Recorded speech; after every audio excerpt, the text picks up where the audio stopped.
Olá, boa tarde. Sejam todos muito bem-vindos ao CNN 360. O relator do projeto de lei que cria o programa de mobilidade chamado Mover afirmou hoje que o trecho sobre a taxação de compras internacionais, a taxa da blusinha, será retirado do texto que está em análise no Senado neste momento. A Carol Rosito é quem está acompanhando toda essa história para a gente e traz ao vivo todas as informações direto lá da capital federal. Muito boa tarde para você, Carol, muito bem-vinda aqui. Explica para a gente o que está acontecendo aí em todo esse vai e vem. Muito boa tarde para você. Oi, Clarissa, boa tarde também para você, boa tarde a todos. Pois é, olha, o texto, o projeto que inicialmente trata sobre o Mover, está na pauta de hoje aqui do plenário do Senado. O próprio relator, Rodrigo Cunha, disse que é o primeiro item de discussão e logo depois, ele que conversou com os jornalistas, disse que vai retirar tudo que é considerado objeto estranho à proposta original. Ou seja, a gente está falando daqueles famosos jabutis e tocando especialmente na questão da taxação das compras internacionais. Ele disse que vai retirar esse ponto porque isso não é discussão original do texto. A gente lembra aqui que o Mover discute aquele incentivo à indústria automotiva e no meio da articulação lá na Câmara dos Deputados, os deputados decidiram incluir essa questão do fim da isenção das compras internacionais de até $50. Foi uma articulação tratada diretamente pelo presidente da Câmara, Arthur Lira, que depois de semanas de articulação com o próprio presidente Lula, eles conseguiram chegar ali àquela taxa de 20% sobre a compra até $50. Chegando aqui agora no Senado, hoje tinha essa expectativa, ainda tem até o momento a expectativa para discussão. O relator agora disse que vai tirar essa questão. Ele disse que esse assunto tem que ser debatido de maneira separada, em até uma outra proposta, por exemplo, que essa discussão pode ser mais ampla, passando pela própria Comissão de Assuntos Econômicos. Então, o texto dele, que ainda não foi divulgado, vamos ressaltar, vai trazer apenas a questão do incentivo à indústria automotiva, que também é uma preocupação para o governo por causa da medida provisória que está aí prestes a caducar. Então, o governo também tem pressa em discutir esse assunto. Rodrigo Cunha disse que conversou, já tinha acertado em alinhado tudo isso com o presidente Rodrigo Pacheco e com o próprio governo, citando inclusive o nome do ministro da Fazenda, Fernando Haddad, que eles combinaram que iria retirar essa questão da taxação antes mesmo dele ser escolhido relator pelo presidente Rodrigo Pacheco. Ele já vinha se manifestando contra a inclusão desse texto no texto do Mover, no projeto do Mover, e aí a gente ouvindo também a repercussão dos senadores logo depois da coletiva dele, eles disseram que pode sim voltar, se de fato o senador apresentar o texto dessa maneira, apresentar um destaque dentro do plenário para que a taxação seja discutida. Tem a oposição também querendo que o texto não seja analisado hoje no plenário, que essa discussão seja ampliada de fato para a Comissão de Assuntos Econômicos, mas tudo isso a gente vai ter que acompanhar ao longo da tarde, viu, Clarissa? Tem uma expectativa daqui a pouquinho de coletiva do presidente Rodrigo Pacheco, ele também vai dar detalhes e expectativas sobre essa votação. A gente separou um trecho da fala do relator logo cedo, né, quando ele deu essa informação de que iria retirar a taxação das blusinhas. Vamos ouvir. Não será taxar as blusinhas que vai fazer com que o país melhore de um dia para o outro, mas o que nós vamos fazer de maneira responsável é tratar esse assunto de maneira pertinente e não permitir um jabuti, uma matéria estranha, uma artimanha legislativa ser colocada em um projeto tão importante como esse e as pessoas serem surpreendidas e, repito mais uma vez, o próprio governo ser desconsiderado, porque, a princípio, o presidente Lula disse que iria vetar. Essa foi a primeira fala. A princípio, foi criado um programa há pouco mais de 9 meses, o Remessa Conforme, que ainda não foi avaliado e que precisa ser avaliado para verificar o impacto que teve e se foi positivo ou negativo. Gente, olha só, essa declaração do relator já provocou polêmica lá em Brasília. A Tainá Falcão estava trazendo agora há pouquinho a informação de que o presidente da Câmara, Arthur Lira, entrou em contato com Fernando Haddad, se queixando aí do descumprimento do acordo. E aí eu vou trazer para vocês um pouco dos bastidores que estão correndo no governo em relação a toda essa crise, mas não só sobre taxa das blusinhas, também sobre outros problemas que o governo está enfrentando lá no Congresso Nacional. Essa questão da votação de hoje é mais um exemplo da dificuldade que o governo vem tendo para destravar as votações estratégicas lá no Congresso. E no meio de toda essa confusão, o Palácio do Planalto começou a avaliar algumas ideias um pouco menos diplomáticas para resolver a crise que tomou conta da articulação política. Nos últimos dias, ganhou força no governo uma proposta que pode mexer com a vida de muita gente na esplanada. A ideia é criar uma espécie de placar, uma contagem voto a voto, para saber exatamente quantos votos cada ministro entrega nas suas respectivas bancadas em votações importantes para o governo. Ontem, naquela reunião com líderes do Congresso, o presidente Lula avisou que espera que os ministros sejam cobrados por essa entrega. O recado foi dirigido principalmente para aqueles ministros de partidos como PP, Republicanos, União Brasil, que têm espaço na esplanada, mas que nunca aderiram formalmente à base governista. O presidente Lula sabe que nenhum desses partidos vai votar em bloco com o governo. Mas se essas legendas receberam uma cadeira na esplanada, é de se esperar, então, que pelo menos uma parte expressiva das suas bancadas votem com a base. Vamos trazer aqui, gente, o nosso time para analisar um pouco esse assunto. Temos aqui já Jussara Soares e Pedro Venceslau com a gente. Muito boa tarde para vocês. Jussara, começo com você.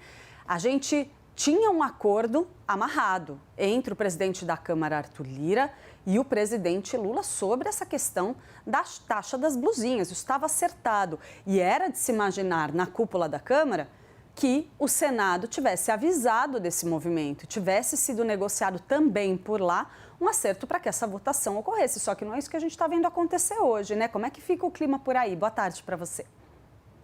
Larissa, estava amarrado, mas parece que não estava bem amarrado. Boa tarde para você, para o Pedro e para todo mundo que estava aqui com a gente, que está aqui com a gente. Olha, Clarice, o que deu para a gente sentir logo depois dessa declaração do relator, né, o senador Rodrigo Cunha? É que muita gente foi pego de surpresa, que não estava esperando essa reviravolta, assim, do modo como ocorreu. Estava todo mundo preparado já para a votação desse texto e esperando o cumprimento do acordo que foi fechado na semana passada entre o presidente da Câmara, Arthur Lira, e o governo.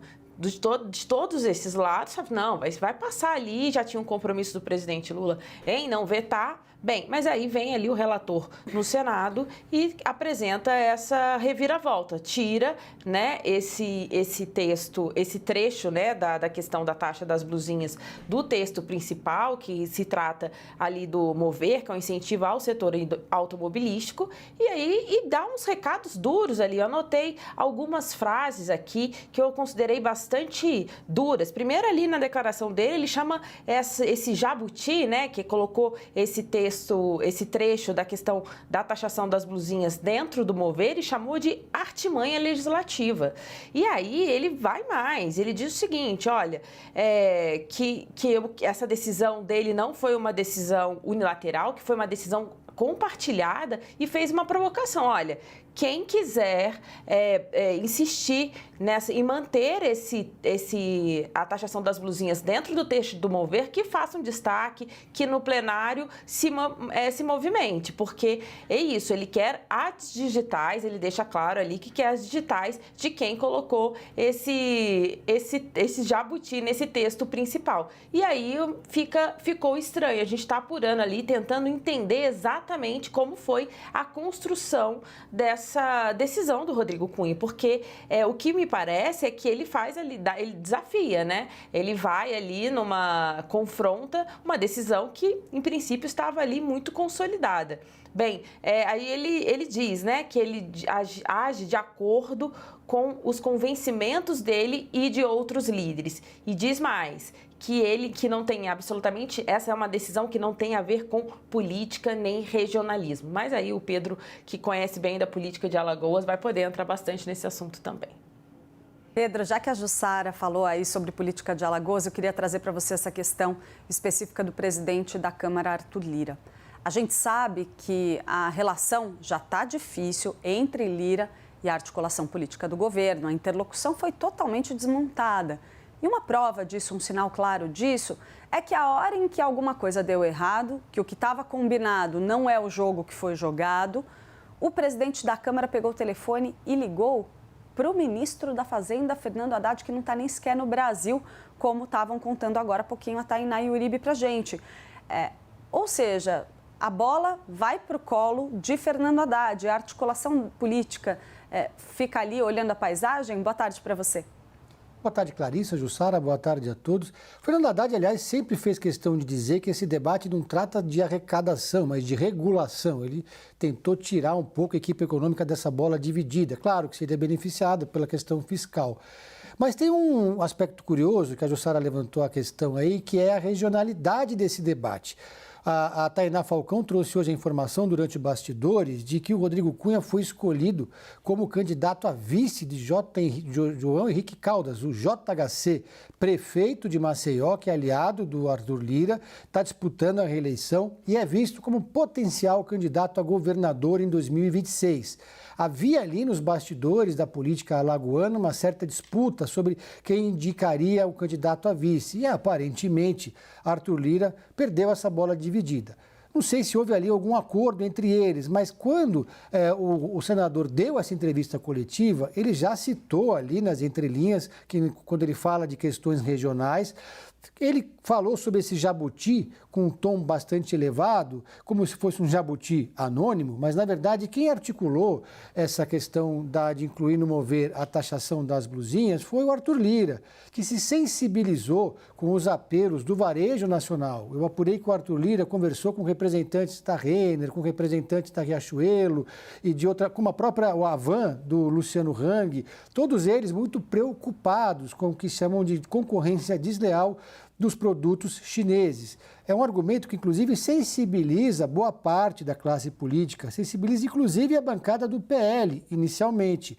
PL que, historicamente, pelo programa, né, que ele tem, seria contra essa taxação. Estou à disposição. Senador Pacheco. Presidente, a novidade da retirada da taxação, como é que fica agora o texto, como é que isso foi articulado?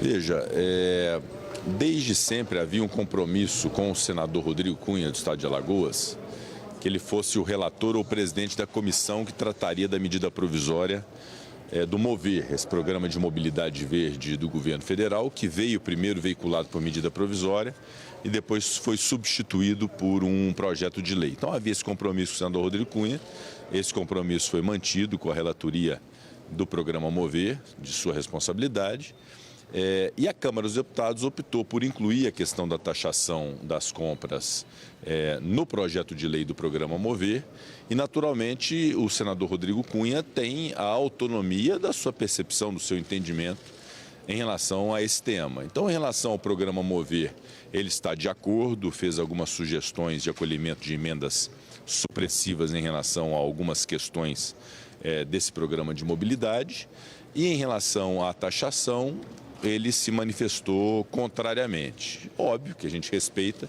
o entendimento do senador Rodrigo Cunha, mas a deliberação é uma deliberação do plenário do Senado Federal e agora é o debate que virá nos próximos instantes em relação à posição das lideranças de bancada, dos senadores e senadoras, em relação a essa questão da taxação. Óbvio que o que prevalecer e o entendimento da maioria prevalecerá, nós vamos respeitar qualquer que seja o entendimento, mas certamente esse tema vai a debate porque muitos senadores e senadoras desejam e acham justa a taxação dessas compras, diferentemente do que entendeu o relator, senador Rodrigo Cunha. Então, um debate normal, próprio e típico do parlamento, que é uma casa de divergências e debate de ideias. É muito bom que haja esse debate para que haja o exaurimento do amadurecimento de um tema que ganhou muita polêmica de fato, mas que haverá, no final das contas, o entendimento da maioria do Senado Federal. Mas isso foi discutido com os líderes? Foi uma surpresa esse anúncio hoje? Como houve o encaminhamento na semana passada e havia a questão do prazo final da medida provisória, eu fiz uma opção de encaminhar diretamente ao plenário, nessa primeira sessão, que é de hoje, terça-feira. Então, é um item prioritário na primeira sessão possível, que é essa de terça-feira, sob a relatoria do senador Rodrigo Cunha, com um requerimento de urgência a ser aprovado e um debate de mérito no plenário. Então, não houve realmente submissão às comissões. E o relator, naturalmente, indo direto ao plenário, apresenta o seu parecer, nós o respeitamos e haverá o debate agora em relação a cada um dos itens do parecer. Como que fica o trâmite agora, presidente? Oi? Olha, Eu considero que é muito importante nós termos a compreensão de que a tributação, a existência de impostos, tem uma razão de ser, que é para fazer frente aos gastos públicos que envolvem gastos de saúde, de educação, de segurança, de programas sociais. Então, é algo exigível. O que nós queremos ter é justiça tributária. Que o contribuinte possa pagar o menos possível, que o Estado seja o mais eficiente possível. Nesse caso concreto, de fato, há o estabelecimento de uma concorrência entre os mesmos produtos, entre a indústria nacional, a indústria brasileira e a indústria estrangeira.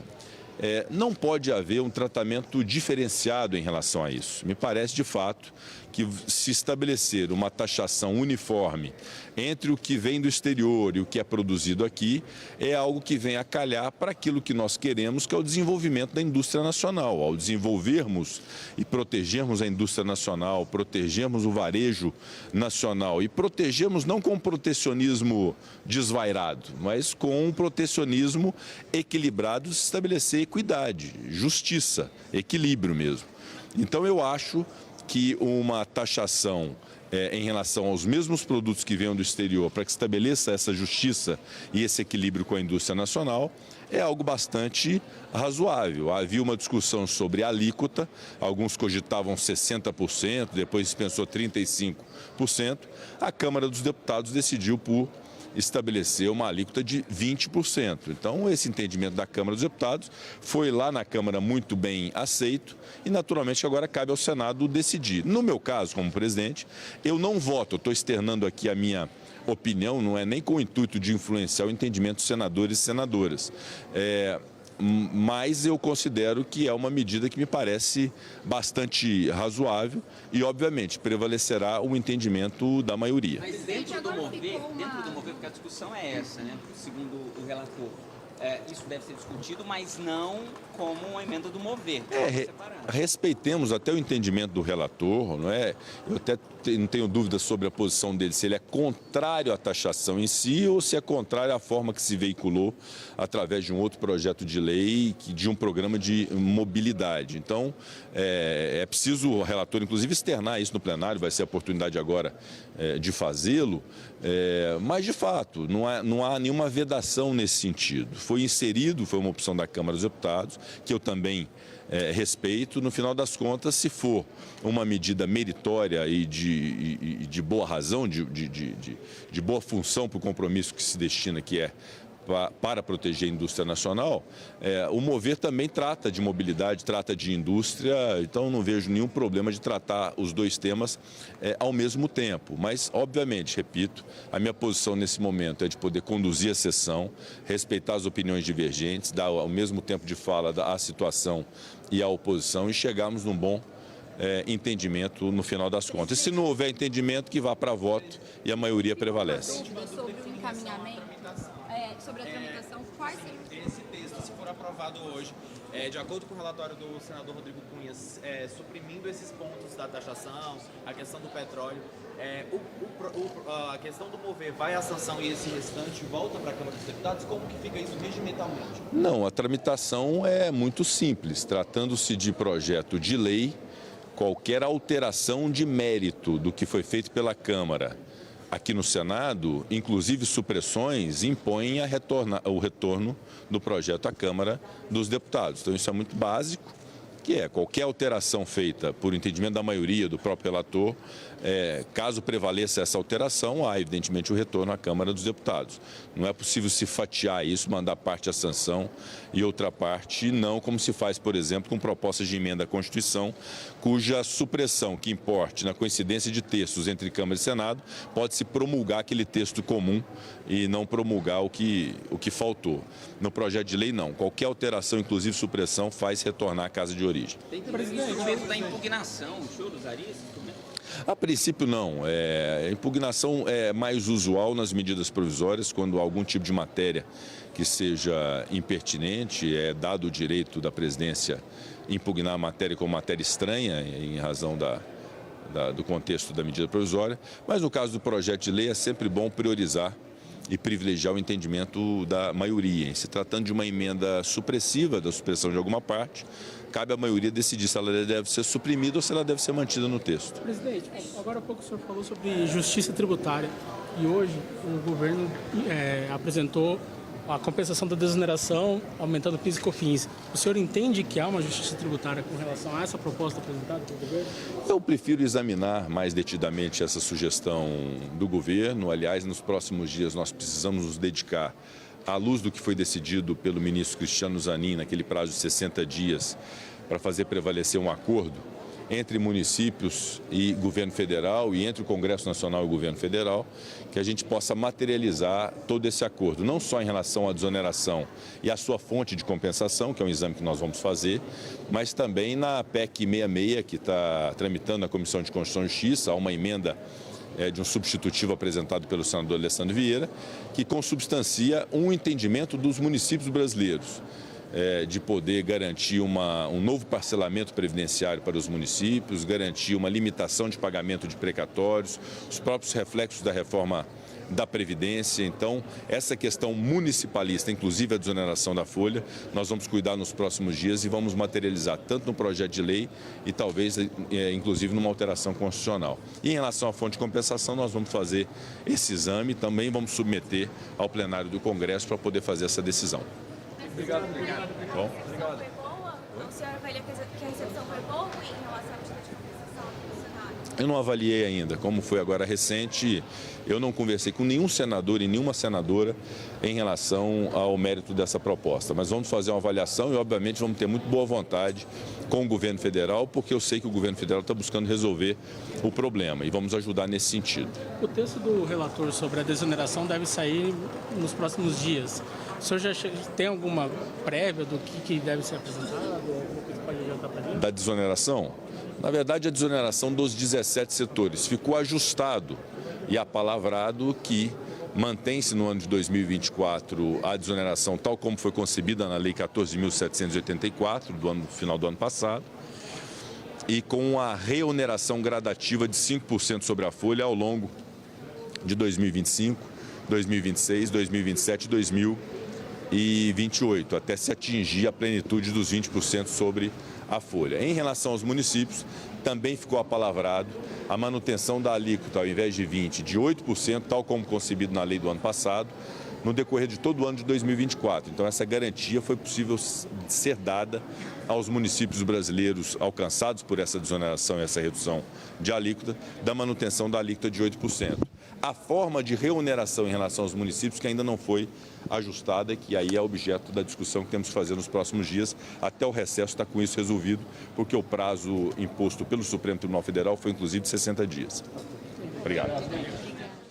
Vocês acabam de acompanhar a declaração do presidente do Senado, Rodrigo Pacheco, que comentava ali as negociações sobre o projeto que discute a tal da taxa das blusinhas. Então, já volto para cá, para a nossa tela com Pedro Venceslau e Jussara Soares, para a gente analisar um pouco as declarações feitas pelo presidente do Senado. Pedro, começo aqui com você essa rodada. Ficou muito evidente ali que o presidente do Senado não firmou um compromisso claro de articular esse projeto junto ao relator da proposta, né? O que me passou ali a impressão clara de que ele disse, olha, essa bola é do relator, a Câmara dos Deputados fechou seu acordo com o governo federal, mas agora cabe ao Senado ver o que quer fazer a respeito desse tema, né? Me pareceu uma coisa muito em aberto, né, Pedro? Parece aberto, mas ele deu algumas dicas, umas palavras-chave nessa fala dele agora, nessa entrevista coletiva. Ele falou em justiça tributária, taxação uniforme e protecionismo equilibrado. Numa sinalização, me pareceu, de que o senador está sensível aos apelos do varejo nacional, que é algo que tem um peso político muito grande. Como eu estava dizendo anteriormente, tem toda uma movimentação por parte desses grandes empresários brasileiros, essas empresas do varejo, como Riachuelo, Renner, Avan, que estão conversando com os políticos, fazendo campanha, até nas redes sociais. Eu vi uma recentemente do Flávio Rocha, da Riachuelo, tentando sensibilizar o mundo político da necessidade de equilibrar um pouco o jogo e mostrar que é preciso alguma medida a ser tomada para que os produtos brasileiros do varejo não sejam totalmente prejudicados. Houve até um efeito nas ações das empresas do varejo brasileiro hoje na Bolsa de Valores. Lembrando, como eu estava dizendo, que o senador Rodrigo Cunha surpreendeu um pouco ali ao fazer a sua fala, né, sobre a questão da taxação das blusinhas, quando ele falou em jabuti, como eu estava dizendo, um jabuti que aparentemente não tem DNA, né? Um jabuti anônimo, mas esse jabuti, na verdade, foi uma articulação do presidente da Câmara, Arthur Lira, que é aliado dele, supostamente, em Alagoas. Então, agora todo mundo ali tenta encontrar um meio termo para que ninguém leve sozinho o ônus de ter sido responsável pela taxação das blusinhas. Acho que um pouco essa é a preocupação, tanto da Câmara quanto do Senado, a preocupação do mundo político em um ano eleitoral. Na coletiva mais cedo do senador Rodrigo Cunha, ele chegou a dizer isso, de quem for defender a taxação precisa mostrar a cara, fazer um discurso, deixar claro ali que tem essa posição, porque depois vai ter que responder sobre ela quando for disputar alguma eleição na sua base ou quando for apoiar algum candidato, sobretudo nas grandes cidades, aquelas com mais de 200 mil eleitores, porque a gente sabe que essa é uma questão que não passa pelas prefeituras, mas nos debates eleitorais, muita coisa que foge da prerrogativa do prefeito acaba pautando os debates. Clarissa. Jussara, eu gostaria de trazer aqui para você a discussão sobre o quanto esse caso específico da taxa das blusinhas é parte de um problema maior. O governo federal tem um problema sério na sua articulação política, não tem conseguido encontrar ali uma solução clara. Como a gente falou ali no começo do jornal, a gente já tem discussões ali nos bastidores até para montar quase uma planilha ali de Excel, voto a voto, para ver quais ministros têm que entregar quantos votos nas suas respectivas bancadas, tentar pôr pressão. A situação é bem delicada, né? Exatamente, Clarissa. E a gente está vendo uma votação importante que vai começar agora, o texto vai ser analisado no plenário, mas com um desfecho incerto. O que fica muito claro que o governo faz um acordo na Câmara na Câmara dos Deputados em relação à taxa das blusinhas, agora vem um relator, que tem um parecer de tirar esse trecho desse texto principal, que é em relação ao mover e que fala de incentivos para a indústria automobilística. Enfim, como disse o presidente do Senado, Rodrigo Pacheco, ele é o relator, né, dando o seu parecer, mas vai ter debate ali. O fato é que, respondendo a sua pergunta, é que o governo chega para uma votação importante, mais uma vez, sem saber do que vai sair desse resultado, dessa votação. Bem, o que mostra, mais uma vez, que essa articulação está bem ali batendo cabeça e que o governo não consegue ter ali o controle desses temas e de como o Congresso vai reagir. Tem sofrido derrotas e sendo pego de surpresa. Então, fica muito claro isso. Quando o presidente Lula convoca os líderes, depois de uma semana que foi com derrotas bastante importantes, significativas, o presidente Lula convoca líderes, ministros, admite que falhou, admite que tem problemas na articulação, se coloca à disposição para fazer mais o corpo a corpo com os deputados e senadores, mas também colocando, por um lado, ele vai tentar resolver o problema, mas se não der certo, também mostra o enfraquecimento dele, porque até aqui ele tem terceirizado isso. Ele, obviamente, que os ministros atuam de acordo com a orientação do presidente Lula, mas nesta gestão, nesse terceiro governo Lula, o presidente não tem a mesma performance que ele exibia no primeiro e no segundo governo dele, lá no começo dos anos 2000. Então, agora que diante disso tudo que a gente vem acompanhando, vamos ver se Lula, de fato, vai conseguir fazer esse corpo a corpo, vai ter uma performance que vai resolver essa articulação. Fato é que vem aí mais uma votação que a gente não sabe qual vai ser o resultado disso para o governo e qual vai ser o tamanho desse desgaste político também, Clarissa. Não só a gente não sabe, parece que o governo também não sabe, como você falou, né, Jussara? Obrigada, Jussara. Obrigada, Pedro. A gente volta com mais análise daqui a pouquinho, mas deixa eu aproveitar aqui para fazer uma coisa que ainda não deu tempo de fazer, que é dar um giro para vocês do que vai aparecer ainda nesta edição do CNN 360. Superior Tribunal de Justiça absolve acusado por policiais militares de São Paulo que não usavam câmeras corporais. O caso agora está no Supremo. Você vai ver também a polícia investiga a morte de um homem durante o procedimento estético conhecido como peeling de fenol em uma clínica de São Paulo. E ainda o caso do brigadeirão envenenado. Mensagens de áudio do empresário morto mostram que a namorada pressionava a vítima a formalizar a união.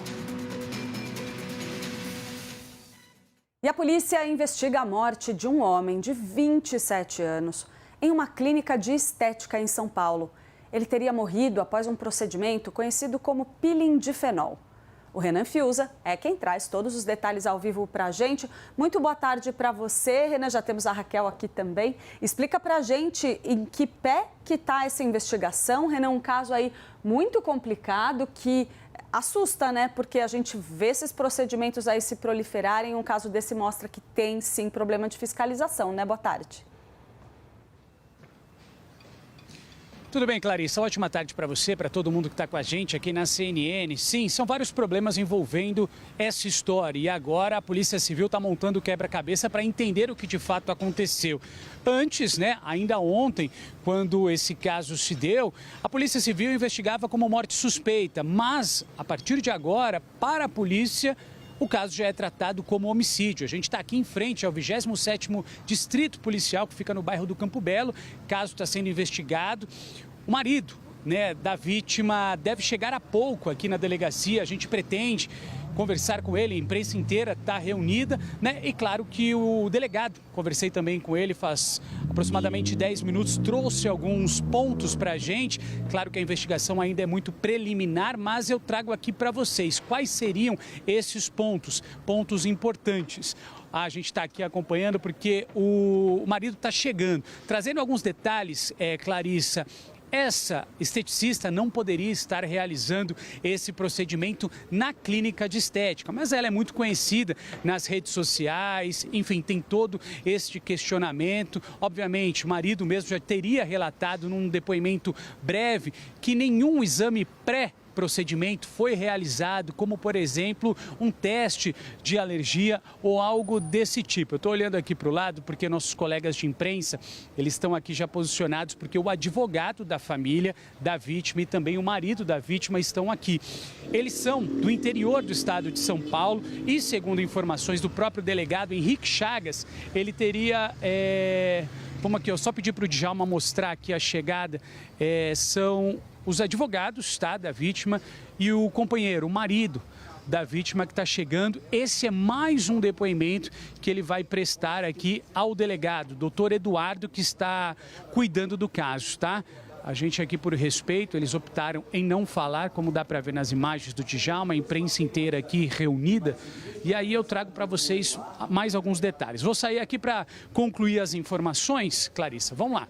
Então, agora, mais uma vez, o marido, que já foi ouvido pelo delegado, vai prestar um novo depoimento. E esse depoimento é importante para tentar entender a dinâmica antes desse procedimento, né, de estética, peeling de fenol. E aí o delegado trouxe um ponto importante. CREMESP, né, que é um Conselho Regional de Medicina. Essa esteticista, Natália Becker, que disse, alegava ter clínicas também no Rio de Janeiro, aqui em São Paulo, muito famosa nas redes sociais, não teria o registro para estar realizando esse procedimento. Entre outros pontos, como por exemplo, a clínica não seria preparada, não teria suporte justamente para realizar esse procedimento. Oxigênio, né? Se tivesse alguma intercorrência, como aconteceu, ela não estava pronta para receber esse procedimento. E antes de eu devolver, eu trago mais uma informação importante, informação essa que eu conversei com o delegado doutor Eduardo. Ele teria ido, ainda ontem, a equipe dele teria ido em 2 hospitais que o marido da esteticista teria passado e teria dito que ela estaria. Os policiais foram até lá e não a encontraram. Ou seja, ela, pelo menos nesse momento, está foragida da justiça. Não tem sobre ela recaindo algum tipo de pedido, mandado de prisão. Mas para a justiça, porque ainda hoje eles foram até um outro endereço, que seria a residência do casal. Assim que a polícia chegou lá, no bairro do Morumbi, próximo aqui, foi informado que o casal não morava nesse endereço há pelo menos 3 meses. Ou seja, o casal forneceu um endereço falso. O marido da esteticista teria fornecido um endereço falso, ou pelo menos um endereço onde eles não estariam. Para a polícia, ela ainda não é considerada foragida, mas tudo isso tem implicado muito a situação dela, porque ontem ela seria presa em flagrante. Então agora o delegado segue com as diligências, está buscando imagens de monitoramento para entender a dinâmica dos fatos. Não tem imagens ali nas ruas, né? Isso ainda é um pouco complicado nesse momento, né? Mas, obviamente, há algumas linhas de investigações e, claro, todo depoimento é de extrema importância. Daqui a pouco a gente volta com mais detalhes e, claro, qualquer novidade eu aciono vocês. Combinado? Combinadíssimo. Muito obrigada, Renan Fiuza, aí com as atualizações aí sobre esse caso tão polêmico. Vamos falar de outra polêmica, aproveitando que eu tô com a Raquel aqui já na minha tela, porque a mãe e o padrasto daquela suspeita de envenenar o namorado com um brigadeirão devem ser ouvidos daqui a pouquinho, lá no Rio de Janeiro. A polícia continua sem pistas do paradeiro de Júlia Pimenta. A Raquel Amorim, como eu estava falando para vocês, é quem atualiza esse caso para a gente. Boa tarde para você, Raquel. Clarissa, mais um capítulo desse caso. Boa tarde para você, para todos que nos acompanham. Estamos na delegacia do Engenho Novo, na zona norte do Rio, na expectativa pela chegada da mãe e do padrasto de Júlia Andrade Pimenta, de 29 anos, que está foragida. Os policiais esperam que os dois possam ajudar a apontar o paradeiro da psicóloga. Os depoimentos estão marcados para agora à tarde. A informação que tivemos é que os dois já estão a caminho, serão conduzidos para o depoimento em uma viatura da Polícia Civil. A expectativa também dos policiais é que a mãe e o padrasto possam dar detalhes do perfil de Júlia, que é descrita pelos investigadores como uma pessoa fria e perigosa. Ela é suspeita de matar envenenado o empresário Luiz Marcelo Ormon, de 44 anos. Júlia teria preparado um brigadeirão com dezenas de comprimidos de um analgésico forte e o namorado teria consumido esse doce. A Polícia do Rio também está na expectativa agora, aguardando agora a autorização da Justiça para a quebra do sigilo bancário, tanto de Júlia quanto da cigana Suiane Brechac, que está presa, suspeita de envolvimento no caso, e também do empresário Luiz Marcelo Ormon. Essa movimentação bancária vai ser super importante para as investigações. Nós temos também áudios obtidos pela CNN que mostram a relação entre o empresário e Júlia Andrade Pimenta. Ele teria encaminhado esses áudios para uma amiga dele no dia 24 de abril, pouco menos de um mês antes do crime. Nesses áudios, o empresário disse que não tinha pressa para se casar com Júlia, mas que estava sendo pressionado por ela. Ele disse ainda que gostaria de ter uma companhia. O empresário morava sozinho desde a morte da mãe dele. Luiz Marcelo ainda detalhou para a amiga, nas mensagens de áudio, o relacionamento que tinha com Júlia. Ele contou que os dois namoraram de 2013 a 2017 e terminaram. E aí, em 2022, ela voltou a procurá-lo pelo Facebook. Na época, disse que estava namorando outro homem, mas que, na verdade, gostaria de ficar com ele. De acordo com a polícia, Júlia estaria interessada, na verdade, nos bens e valores do empresário. Ela é suspeita de planejar o crime em conjunto com a cigana Suiane Brechac. As duas se beneficiariam do dinheiro da vítima. A Polícia do Rio também está aguardando, Clarissa, o resultado de um laudo do IML que deve apontar qual foi a substância responsável pela morte do empresário e qual a quantidade encontrada no corpo de Luiz Marcelo. Então, são muitos detalhes ainda a serem revelados. A gente vai seguir aqui na expectativa por esses dois depoimentos super importantes. Eu volto com você.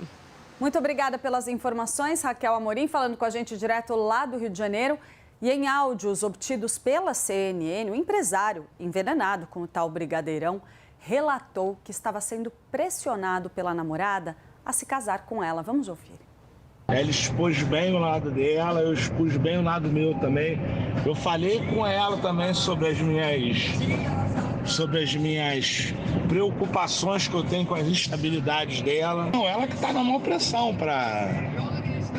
ela foi já no cartório na segunda, vai ver negócio de casamento, mas assim, eu tô segurando, não vou fazer nada pra ontem não. Até porque tem que gastar uma grana pra fazer isso, entendeu? Mas assim, eu também tenho que ter uma companhia, né? Se eu morrer amanhã, As minhas coisas ficam tudo pro Estado, né? Não tem ninguém para deixar minhas coisas. Entendeu? Minhas coisas vão ficar tudo jogadas aí. E a gente volta agora mudando um pouco de assunto, porque o Superior Tribunal de Justiça absolveu um acusado de tráfico de drogas por ausência de câmeras corporais no PM que atendeu a ocorrência. Aconteceu lá no interior de São Paulo. Pedro Venceslau conversou com especialistas e explica para a gente quais são as consequências dessa decisão, né, Pedro? Clarissa, é uma decisão que os especialistas consideram muito importante, porque ela pode abrir ali um precedente em relação aos outros julgamentos com câmeras corporais, uma jurisprudência. O caso aconteceu em Araçatuba, no interior de São Paulo. Um suspeito foi abordado por estar supostamente com drogas, acusado de tráfico de drogas. Segundo a versão da polícia, ele teria jogado essas drogas num terreno baldio, enquanto ele estava tentando se esquivar ali da polícia.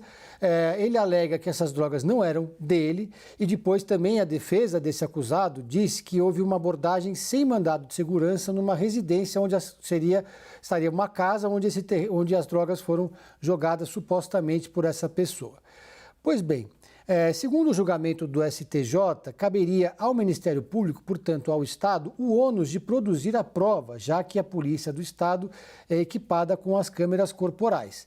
Como não há nenhuma comprovação por meio dessas gravações de que houve essa abordagem, então ele foi considerado inocente, foi absolvido dessa acusação. Foram 62 pinos de cocaína que foram encontrados e a polícia alegou que eram dessa pessoa que depois conseguiu ser absolvida, né? Segundo o Supremo Tribunal de Justiça, o STJ, o governo de São Paulo optou pelo não se aparelhar. Então, segundo os especialistas, esse episódio aí cria uma jurisprudência porque em outros casos de abordagem policial sem a utilização das câmeras ou com as câmeras desligadas, os advogados de defesa podem dizer que não há nenhuma comprovação da ação policial, o que favorece quem está sendo acusado. Então, esse debate acontece justamente no momento em que o governo federal e o governo de São Paulo discutem qual o melhor modelo de câmera, se a câmera liga e desliga, adotada aqui em São Paulo, na verdade vai ser adotada aqui em São Paulo, ou o modelo de gravação ininterrupta, que é adotado na maior parte dos países, que foi o modelo originalmente usado aqui em São Paulo, quando o programa Olho Vivo, na gestão João Dória, foi adotado. Naquela ocasião, em 2020, especialistas aqui de São Paulo foram até Israel, Estados Unidos e Inglaterra ver como funcionavam as câmeras corporais. E nesses 3 países, as câmeras ficam ligadas no modo ininterrupto. E que, então, esse modelo foi adotado aqui, mas vai ser substituído, segundo o edital do governo de São Paulo, por um modelo de câmeras com o modo liga e desliga, no qual o policial decide quando acionar ou desligar o aparato. Obrigada, Pedro. E a gente ainda segue falando do governo de São Paulo, porque o governador Tarcísio de Freitas se reuniu com o presidente do Supremo Tribunal Federal, Luiz Roberto Barroso. Isso aconteceu em Brasília, segundo uma apuração da Tainá Falcão. Na reunião, foi debatido o uso das câmeras corporais na Polícia do Estado. Na semana passada, Barroso pediu ao governador que explique a função liga e desliga das câmeras em São Paulo. A gente lembra que o edital para compra das novas câmeras aqui na capital paulista, no estado, será publicado no próximo dia 10. Durante a visita a Brasília, Tarcísio de Freitas ainda terá um encontro com o ministro Luiz Fux, que no ano passado pediu explicações ao governador sobre a anistia de multas na pandemia. O perdão de Tarcísio livrou o ex-presidente Jair Bolsonaro, de quem ele foi ministro da penalidade. Mas há 2 semanas, a Procuradoria-Geral da República pediu para o Supremo derrubar a decisão do governador. E enquanto o secretário de Segurança Pública de São Paulo, Guilherme Derrite, alega que o novo edital de licitação de câmeras corporais do Estado está 100% em aderência com as diretrizes federais anunciadas pelo Ministério da Justiça, fontes da pasta discordam. Quem explica para a gente é o Pedro Venceslau, que está acompanhando todo esse atrito. Conta para a gente, Pedro. Existe uma divergência, né, de narrativas ali. No caso do governo de São Paulo, o secretário Derrite, reiteradas vezes, disse que o plano aqui de São Paulo, esse edital que vai adquirir 12 mil novas câmeras no modo liga e desliga, está em consonância com as diretrizes apresentadas pelo governo federal por meio do Ministério da Justiça. Porém, eu conversei com fontes do Ministério da Justiça e Segurança Pública que discordam dessa avaliação. Eles deixaram claro que, nesse momento, o Ministério não vai se pronunciar, fazer uma nota pública, ou mesmo o ministro vai dar algum tipo de declaração, porque não cabe, já que São Paulo não está utilizando os recursos do Fundo Nacional de Segurança Pública para a aquisição dessas 12 mil novas câmeras que vão substituir as 10 mil que foram compradas no governo anterior e que vão ser operadas no modo liga e desliga. Quando eu pergunto à Secretaria de Segurança Pública ou ao governo de São Paulo sobre essa suposta aderência, eles dizem que sim, reiteram e insistem que o programa aqui de São Paulo está completamente dentro dos parâmetros do governo federal. Mas qual que é a divergência? Dentro dessas diretrizes anunciadas pelo ministro Lewandowski, existem 3 modos possíveis de acionamento do aparelho. O modo de acionamento automático, o acionamento remoto e um terceiro que abre uma brecha para a privacidade dos policiais. É nesse terceiro ponto, que é o acionamento pelos próprios agentes, que se pega o governo de São Paulo para justificar a suposta aderência. Eles dizem que, como há a previsão da privacidade, como o policial pode desligar a câmera para ir, por exemplo, ao banheiro, então estaria contemplado o liga e desliga. O governo federal, porém, o Ministério da Justiça, segundo essas fontes com as quais eu conversei, diz que esse ponto desse artigo não pode ser desassociado das 16 situações nas quais as câmeras devem estar ligadas ininterruptamente. Essas 16 situações, elas contemplam toda a atividade policial, desde o patrulhamento ostensivo até ações específicas de grupos de elite que vão combater o crime organizado. Ou seja, todo o modo de operação da polícia militar passa pelas câmeras permanentemente ligadas. O que eles fizeram foi criar uma brecha, até por pressão, claro, da categoria, para que o policial tenha um momento de privacidade. Só que nesse momento de privacidade, como já acontece, aliás, aqui em São Paulo, no modelo atual, não aquele que vai entrar em vigor, o policial desliga a câmera ou deixa o aparelho com um colega e vai até o banheiro. Quando ele retornar, ele coloca a câmera novamente. Então, há uma divergência ali entre as duas versões e agora o Barroso, claro, está cobrando explicações do governador Tarcísio, que vai tentar convencê-lo de que o novo modelo de São Paulo está dentro das normas federais. Obrigada, Pedro. E ainda, a respeito desse assunto, gente, a Comissão de Segurança Pública da Câmara deve votar ainda hoje um pedido de convocação do ministro da Justiça, Ricardo Lewandowski. Os deputados querem explicações sobre as diretrizes para o uso das câmeras em fardas policiais.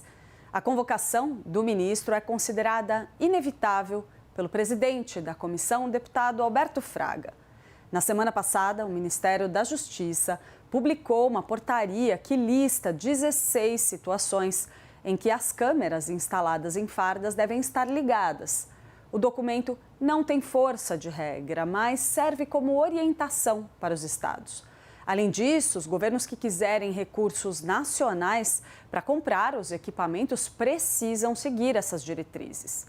O pedido de convocação alega que o Ministério da Justiça extrapolou parâmetros definidos pela lei que cria o Fundo Nacional de Segurança Pública ao condicionar o uso dessa verba. Vale a gente lembrar que a bancada da bala na Câmara apresentou 4 projetos para derrubar a portaria dentro de 24 horas após o anúncio feito pelo governo.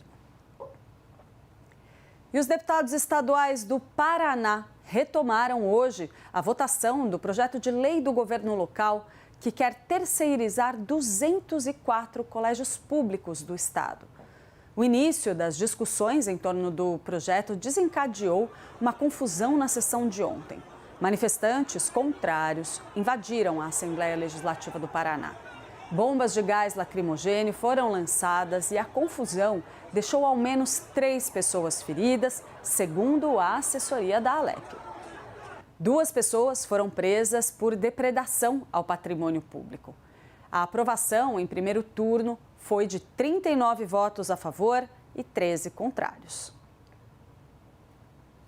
E a brasileira Fátima Bustani, que foi ferida durante um ataque no sul do Líbano, teve melhora no seu quadro clínico e já tem condições de ser transferida para um hospital em Beirute.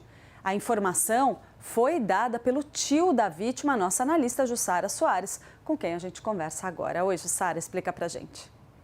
É isso, Clarissa. Eu conversei com o tio da Fátima, que tem acompanhado ela e os seus filhos desde que eles foram feridos no ataque à bomba lá no Líbano. E ele me disse que Fátima apresentou melhor, está consciente, tem conversado e já tem condições de ser transferida para um hospital para a capital do Líbano, em Beirute. Eles avaliam que essa transferência é importante porque num hospital em Beirute ele tem condições de receber um melhor tratamento, estar no hospital mais bem equipado para atender Fátima. Bem, essa transferência está sendo articulada pelos familiares e a Embaixada Brasileira no Líbano. Bem, neste ataque, além de Fátima, também ficaram feridos 2 filhos da brasileira, uma menina de 10 anos e um menino de 9. A menina ficou gravemente ferida na perna, ela passou por uma cirurgia. Segundo o tio me contou, eles estão esperando agora uma avaliação de um especialista para verificar ali o índice de sucesso dessa cirurgia, né? Então ela também segue hospitalizada. Porém, o menino já teve alta ontem e agora ele está sob os cuidados da avó também lá no Líbano. Como a gente contou aqui ontem, Clarissa, essa família, né, essa mãe e 4 filhos, eles se mudaram para o Líbano, né, há 45 dias antes do ataque. Então, ele tem 1 mês e meio que eles retornaram para o Líbano e estão com os familiares lá. E a gente está acompanhando essa situação até para verificar, de fato, quando e se é a possibilidade dessa transferência ser concretizada. A gente segue acompanhando qualquer novidade. Eu volto aqui para te contar.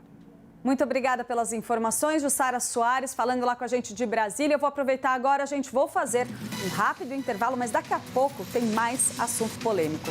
O senador Flávio Bolsonaro, do PL do Rio de Janeiro, vai alterar a atual versão da chamada PEC das Praias. A gente conta tudo para vocês daqui a pouquinho, fica por aí.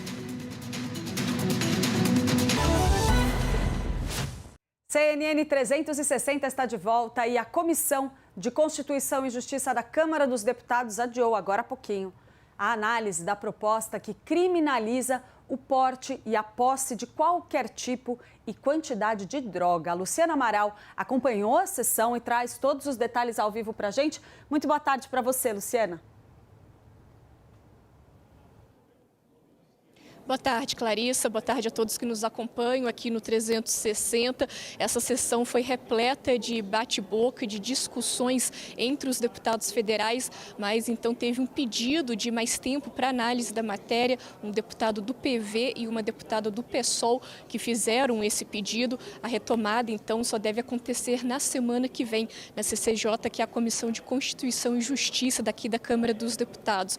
Mais cedo, logo no início da sessão, os deputados da base governista até tentaram retirar esse projeto aí de pauta, mas acabaram sendo o voto vencido sem sucesso. A CCJ, onde a PEC, a proposta de emenda à Constituição, está hoje, ela só verifica a admissibilidade dos textos, ou seja, se eles estão de acordo com a Constituição Federal.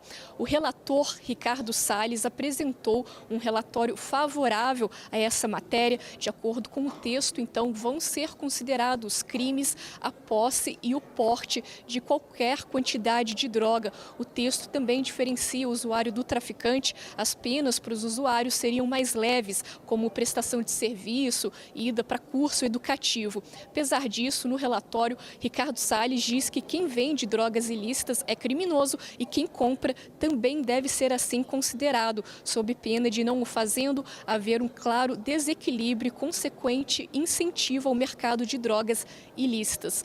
O deputado federal do PT, Welter, por outro lado, durante a sessão, disse que pior é encher as cadeias com quem ele chamou de inocentes, no caso, os usuários de drogas que não teriam ligação direta com os traficantes.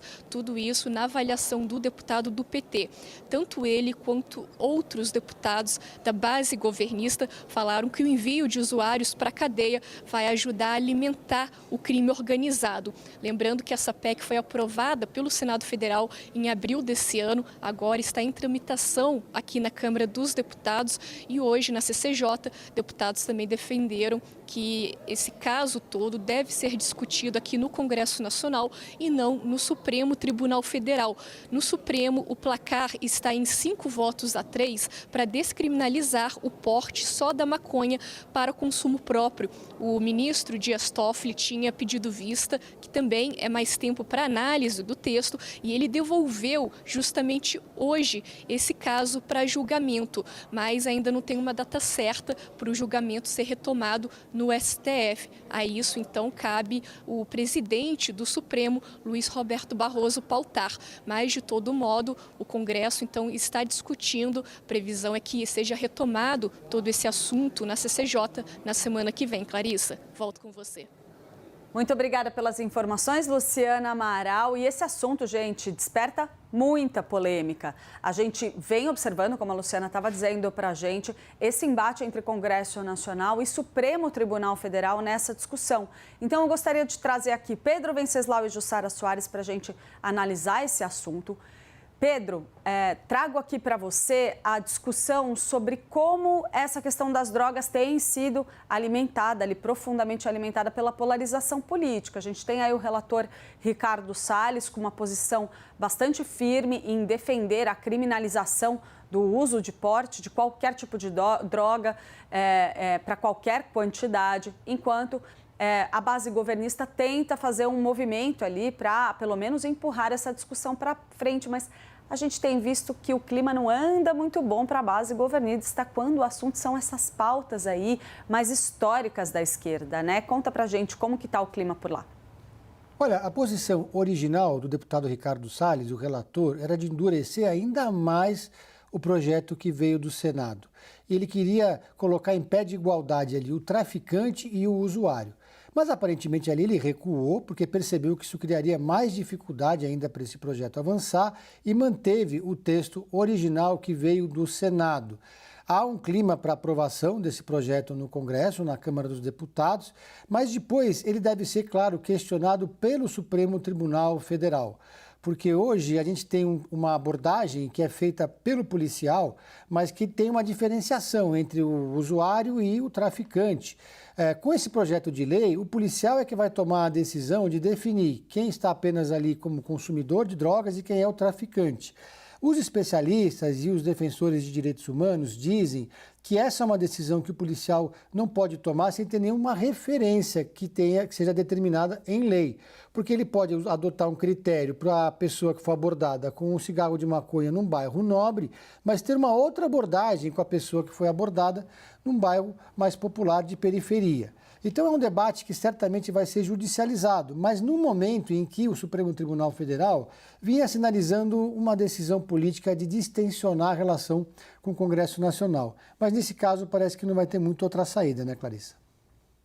Jussara, a gente vem observando aí em toda essa discussão sobre a descriminalização do uso de drogas, esse componente do preconceito que o Pedro Venceslau estava trazendo para a gente. Esse, inclusive, é o principal fundamento da argumentação dos ministros que têm votado a favor, lá no Supremo Tribunal Federal, da descriminalização do porte da maconha, para justamente evitar que a pessoa rica que usa maconha, que for pega pela polícia com maconha, seja liberada e o jovem da periferia, muitas vezes negro e que enfrenta e lida com esse preconceito constante, acabe sendo preso como traficante, que seria necessário fazer essa distinção de maneira mais objetiva.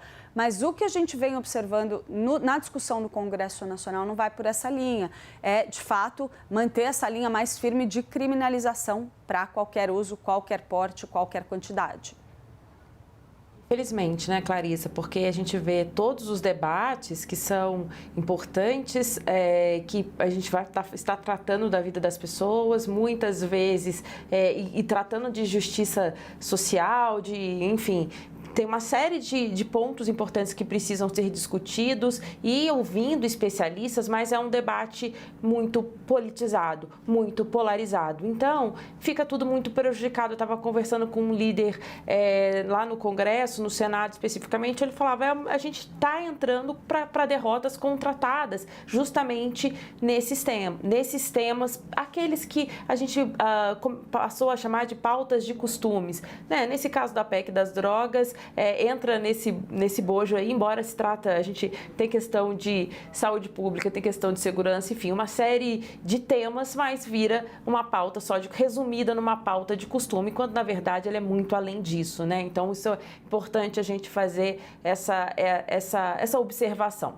Mas aí o que a gente está vendo? Além da questão de bolsonaristas e governo, direita e esquerda, é também uma pauta que ela tem um simbolismo, porque ela vem como uma reação ao julgamento que estava ocorrendo no Supremo Tribunal Federal. Então, tem dois enfrentamentos, são duas frentes de embates. A do próprio Congresso com o Supremo Tribunal Federal, que aprovou no Senado rapidamente essa PEC para dar uma resposta ao Supremo Tribunal Federal, que estava ali julgando a questão do porte da maconha, importante. E aí, aprova uma PEC que é mais dura, porque ele trata de todas as drogas e porte e posse. Então, assim, dá uma endurecida, como o Pedro contou aqui, o relator na Câmara queria endurecer mais, mas ele, nesse momento ali, ele quer tratar de aprovar esse texto. Bem, hoje teve ali, não foi aprovado, teve um pedido, foi adiada a análise, né, desse texto na CCJ, ainda precisa passar por uma comissão específica, né, uma comissão especial para tratar esse tema antes de chegar ao plenário. Fato é que, vamos ver agora com a liberação, a Luciana nos contou aqui, que o ministro Dias Toffoli deu o seu voto e agora ficamos aguardando o presidente do Supremo Tribunal Federal liberar para julgamento e vamos ver aí como vai para frente. Mas o fato é que, mesmo aprovado na Câmara, a tendência é mais uma vez uma judicialização desse tema. Então é um debate que a gente vai ficar voltando aqui por muito tempo. Clarissa. É isso, provavelmente a gente ainda tem muitas rodadas de discussão aí sobre esse tema em várias frentes. Muito obrigada, Jussara Soares e Pedro Venceslau. E o senador Flávio Bolsonaro, gente do PL do Rio de Janeiro, vai alterar a atual versão da chamada PEC das Praias. A apuração é da analista da CNN, Débora Bergamasco. A proposta de emenda à Constituição que está em discussão no Senado para mudar as regras de cobrança de tributos em terrenos de marinha que pertencem à União e ficam próximos às praias. O tema está sendo discutido em uma comissão na casa. Segundo interlocutores do senador, ele foi surpreendido com o tamanho da repercussão negativa sobre esse tema. Para tentar conter a narrativa de privatização das praias, versão que ele nega, Flávio Bolsonaro pretende incluir na proposta a previsão explícita, reforçando que todas as praias continuarão acessíveis ao público em geral, assim como prevê a Constituição Federal. Vamos trazer de volta aqui Pedro e Jussara para a gente falar desse assunto, outra polêmica aqui. Hoje a gente está cheio de polêmica aqui no jornal. Pedro, a gente falou bastante sobre esse assunto da privatização das praias, a repercussão negativa, inclusive nas redes sociais. Ela, obviamente, criou uma pressão muito grande sobre o senador Flávio Bolsonaro, que acabou aí tendo, então, que fazer esse recuo, ou pelo menos esse ajuste no texto, né? Não dá para dizer que não havia nada nem próximo de privatização de praia, né, Pedro? Porque todos os especialistas indicam que haveria, sim, um risco muito grande de detentores privados dessas faixas de terra, desses terrenos, acabarem dificultando o acesso às praias. Então, na prática, sim, ficaria bem impedido o acesso de todas as pessoas a essas faixas de areia, né? Olha, Clarice, quando o nome pega, não tem jeito, né? Virou privatização das praias. Aí é difícil encontrar alguém que seja a favor. Claro que não vai ser, a ideia não é privatizar a faixa de areia que tem ali logo depois do mar, mas 33 metros à frente. Ainda assim, era um projeto que abria brecha para que condomínios, hotéis ou resorts impedissem o acesso à praia e cercassem ali o local. Diante da imensa repercussão negativa, sobretudo depois que a Luana Piovani bateu boca nas redes sociais com o jogador Neymar, o senador Flávio Bolsonaro fez um adendo, até para tentar preservar a constitucionalidade do projeto, dizendo que as praias teriam obrigatoriamente que ter um acesso ao mar. Mas não é o suficiente para convencer as pessoas, porque quem frequenta o litoral sabe que já existem muitas praias que são cercadas por condomínios ou resorts, que às vezes deixam uma passagem até o mar para o público, mas é uma passagem que fica ali meio escondida, que você precisa ficar procurando e você encontra sempre uma certa má vontade por parte dos seguranças ou dos moradores. E na prática, essas praias acabam se transformando em praias privativas desses hotéis e desses resorts ou desses condomínios. Então, essa é uma grande preocupação em relação a esse projeto do Flávio Bolsonaro. Não adianta dizer que vai ter um aumento da arrecadação de impostos e tal. Há uma rejeição, claro, por parte da Marinha, porque ela fala em respeito à soberania nacional. As praias elas são preservadas como um território da União também por questões estratégicas, porque se houver algum tipo de conflito, elas têm que estar ali disponíveis para defender a territorialidade brasileira.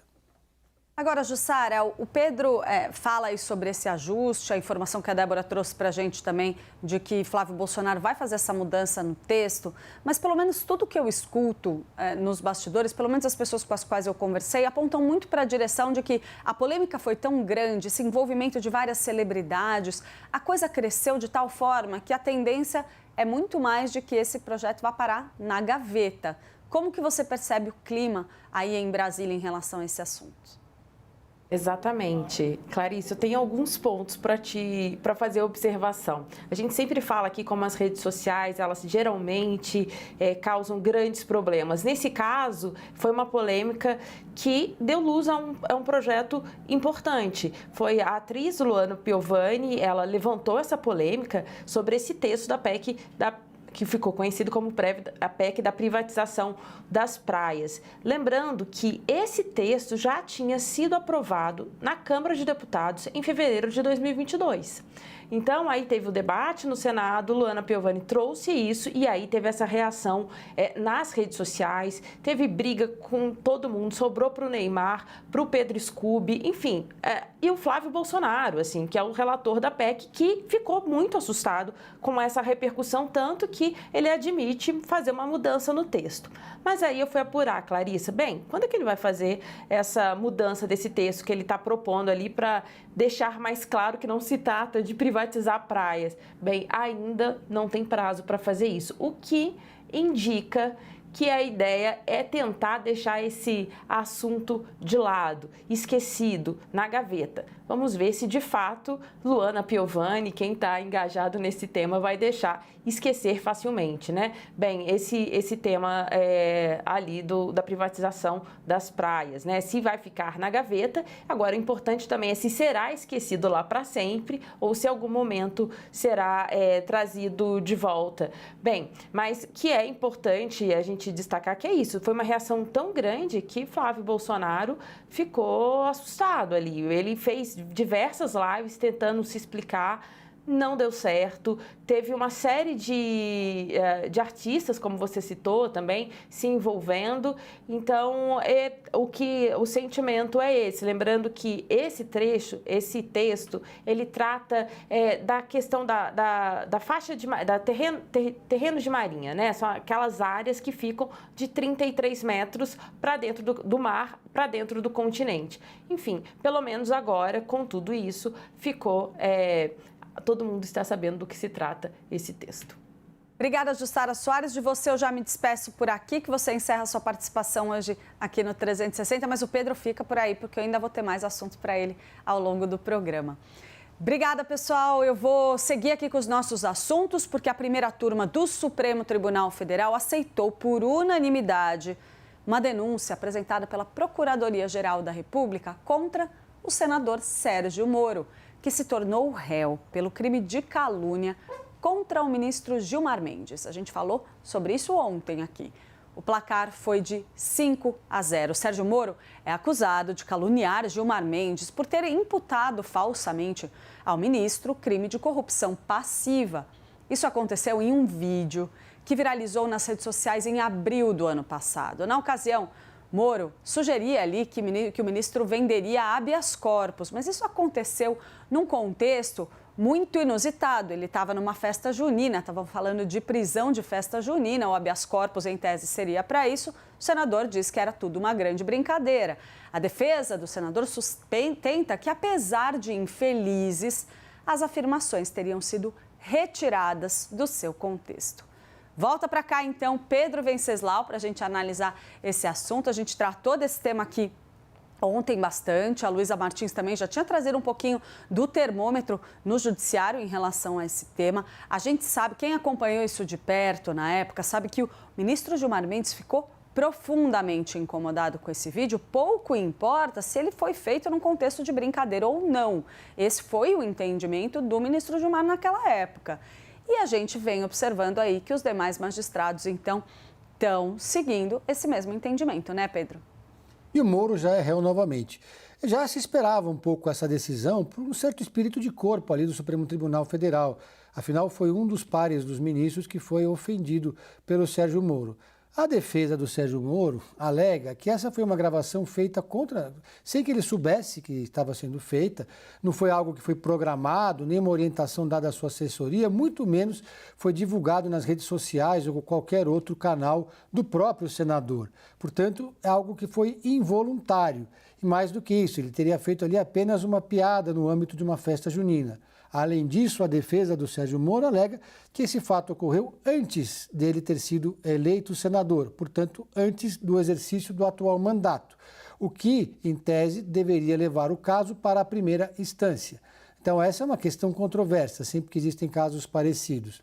De qualquer forma, agora o Supremo vai julgar esse caso e se tornar o Moro culpado, se ele for considerado culpado, a punição não deve ser das mais pesadas, apenas algum pagamento de multa ou algo parecido com isso. Não é considerado um dos crimes mais graves, mas é como se fosse um aviso do Supremo Tribunal Federal de que os membros da Corte devem ser respeitados ainda mais por figuras públicas detentoras de mandato. É isso, muito obrigada, Pedro Venceslau. Vou mudar um pouco de assunto, porque o presidente Lula comemorou os resultados do PIB do primeiro trimestre, que avançou 0,8%. Em postagem no X, o antigo Twitter, Lula destacou que o crescimento econômico foi puxado pelo maior consumo das famílias e pelos serviços. Ele também citou uma previsão do Fundo Monetário Internacional, que diz que o Brasil caminha para se tornar a 8ª maior economia do mundo. Segundo o presidente, esse dado seria uma prova de que o país está no rumo certo. O resultado do PIB divulgado hoje pelo IBGE representou uma recuperação e ficou em linha com as expectativas dos analistas. O crescimento foi puxado, como a gente pontuou ali, como o presidente já tinha citado, pelo setor de serviços.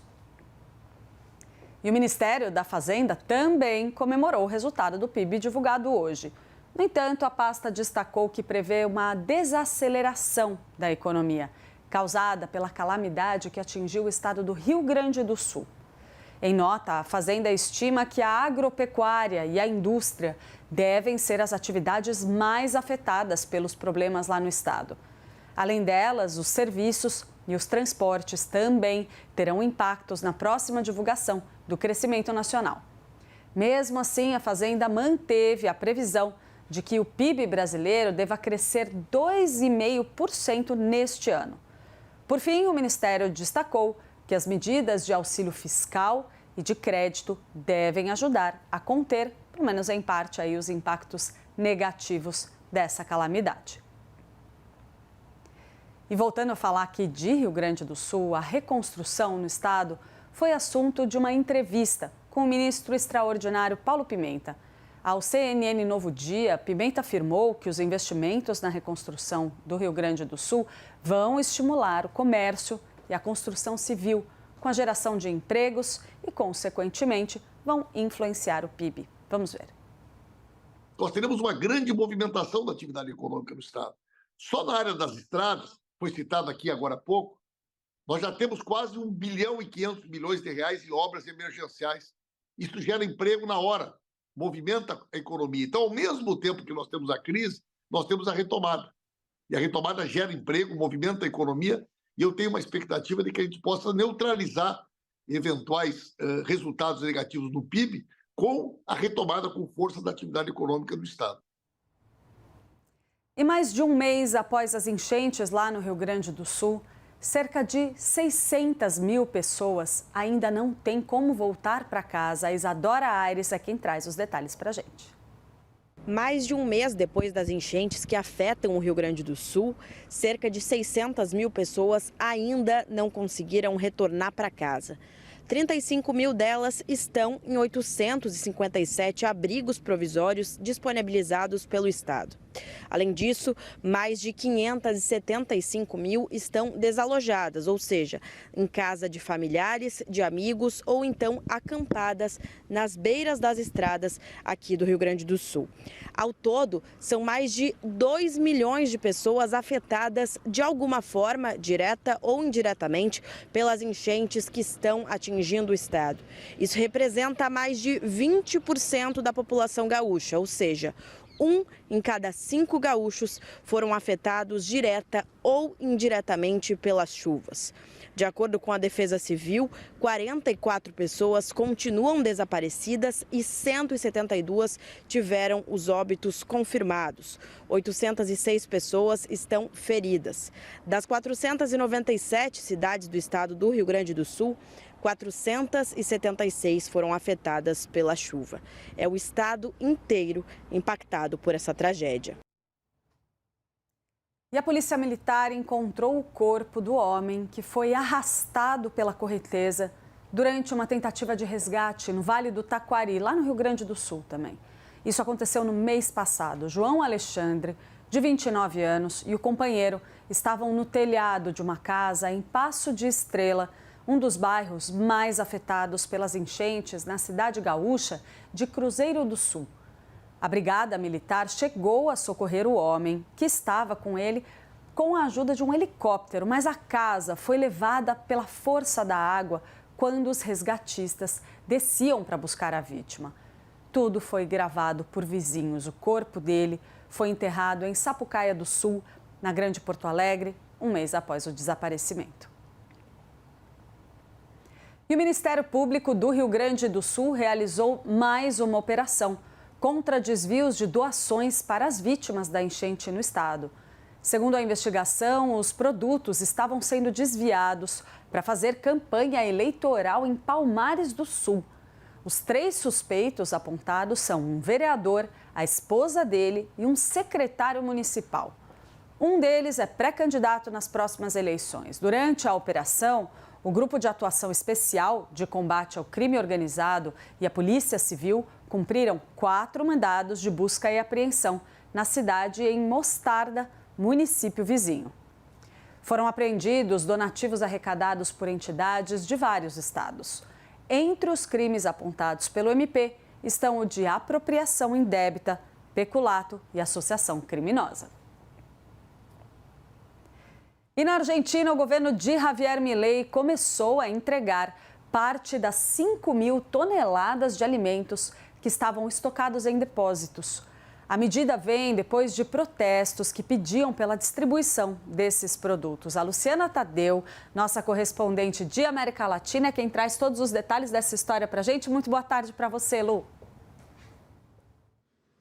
Oi, Clarissa. Boa tarde para você e para todos que nos assistem. A distribuição acontece depois de protestos, uma determinação judicial e muita polêmica por aqui, Clarissa. A gente trouxe na semana passada essa informação de que um juiz federal argentino determinou que o governo Milei deveria distribuir, na verdade que deveria apresentar um plano de distribuição em até 72 horas dessas toneladas, 5.000 toneladas de alimentos que estão estocados em 2 depósitos aqui da Argentina, um na Grande Buenos Aires e um na província de Tucumã, no norte do país. E esses alimentos, a parte deles estavam a ponto de vencer. E é por isso que o governo decidiu distribuir, começou essa distribuição hoje com o apoio do Exército. Caminhões do Exército foram até esses depósitos, retirar esses alimentos e levar para centros de distribuição de uma fundação que assinou um convênio com o governo justamente para que esses alimentos fossem destinados a refeitórios populares e o que eles chamam aqui de comedores. São refeitórios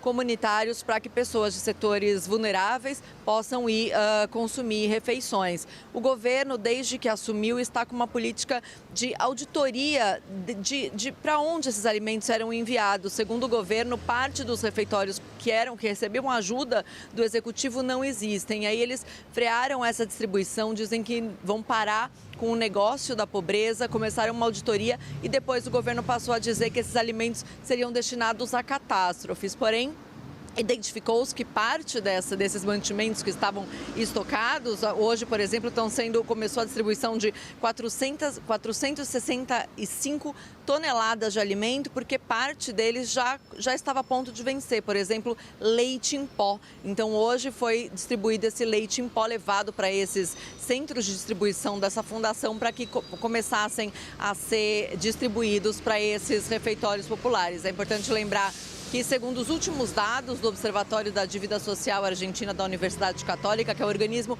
mais prestigioso de medição da pobreza aqui, a pobreza já atinge 55% da população e os índices de insegurança alimentar nas áreas urbanas também estão em aumento. Clarissa.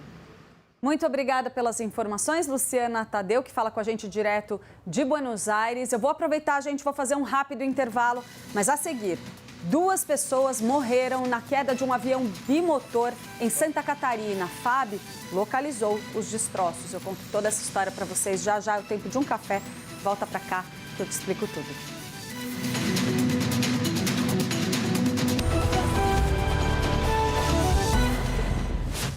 CNN 360 está de volta e a gente vai direto lá para os Estados Unidos, porque o presidente Joe Biden anunciou uma medida que limita o número de imigrantes que cruzam a fronteira ilegalmente com o México e que pedem por asilo. A questão da imigração é um dos pilares dessa corrida eleitoral americana e pode ser decisiva na hora da ida às urnas. A Mariana Janjacoma, quem traz todos os detalhes dessa história para a gente ao vivo, direto lá de Nova York. Muito boa tarde para você, Mari. Oi, Clarissa, boa tarde a todos. Clarissa, é a política de imigração mais restritiva de Joe Biden e, na verdade, de qualquer democrata aqui na história moderna dos Estados Unidos. O que acontece é que agora, com essa ordem executiva, os Estados Unidos podem fechar a fronteira com o México e negar pedidos de abrigo aqui para o país a partir do momento em que se atingir um certo número, e esse número é o número de 2.500 pedidos de abrigo por dia, uma média diária. Assim que isso for atingido, a fronteira fecha e só volta a reabrir e aceitar novos pedidos de abrigo quando esse número cair para 1.500 pedidos por dia, isso considerando uma média de 7 dias. O que acontece, Clarissa, é que hoje em dia esse número já é maior do que isso. Então, na prática, essa medida pode começar a valer na meia-noite desta quarta-feira, ou seja, meia-noite de hoje para amanhã. E isso teria um impacto enorme, claro, na situação dessas pessoas, desses imigrantes, e também está repercutindo muito aqui nos Estados Unidos, porque, como eu disse, é uma política restritiva que vem de um presidente que criticou muito o antecessor, Donald Trump, por causa de políticas de imigração restritivas. Agora, a questão é que, claro, a imigração virou um grande problema nas mãos de Joe Biden. Os Estados Unidos chegaram a um recorde de ter mais de 10 mil pedidos de abrigo em dezembro. Então, isso realmente virou uma crise, uma das maiores crises enfrentadas por Joe Biden, e ele é muito cobrado, e cobrado não só por republicanos, mas também por democratas, para adotar algum tipo de medida para solucionar esse problema. Então, vem agora com esse endurecimento das regras, arriscando até mesmo deixar parte do próprio eleitorado insatisfeito. Agora, o que Biden diz é que ele está fazendo isso porque os republicanos não deixaram outra opção para ele, porque Biden tentou passar um projeto de lei bipartidário que falava sobre imigração, enfrentou muita resistência dos republicanos no Congresso, republicanos ligados a Donald Trump. Então, agora ele decreta essa medida, mas coloca a culpa nos republicanos. Então, olha só o jogo político. E diz que nunca trataria os imigrantes da mesma forma que Trump trata. Diz que jamais demonizaria imigrantes, jamais diria as coisas que Trump diz, né, que os imigrantes estão envenenando a alma dos Estados Unidos. Agora, o próprio Trump já se pronunciou sobre isso e disse que a medida de Biden é diabólica. E agora, então, a gente vê uma movimentação, Clarissa, que é de ele ser criticado, Joe Biden, né, ser criticado tanto por Donald Trump quanto por grupos de ativistas que estavam muito ao lado de Biden, ativistas pelos direitos dos imigrantes, como a ACLU, que é um enorme grupo aqui, uma organização sem fins lucrativos que luta pelos direitos dos imigrantes e já disse que vai até a justiça contestar essa lei. Ou seja, é Biden tentando fazer algo porque percebeu que precisava fazer algo, que esse é um dos maiores problemas da sua gestão e, ao mesmo tempo, essa medida recebendo resistência de várias partes, Clarissa. Pois é, quem imaginar que esse seria o cenário, né, em discussão, Mari. Mas ainda sobre essa questão da eleição aí nos Estados Unidos, a gente está vendo a briga esquentar bastante por aí, né? A gente teve, inclusive, aí mais declarações aí entre os candidatos e Joe Biden chamou Donald Trump de criminoso condenado. É isso pegando carona, né? Agora, na decisão da justiça que veio aí contra o ex-presidente, né? Conta pra gente.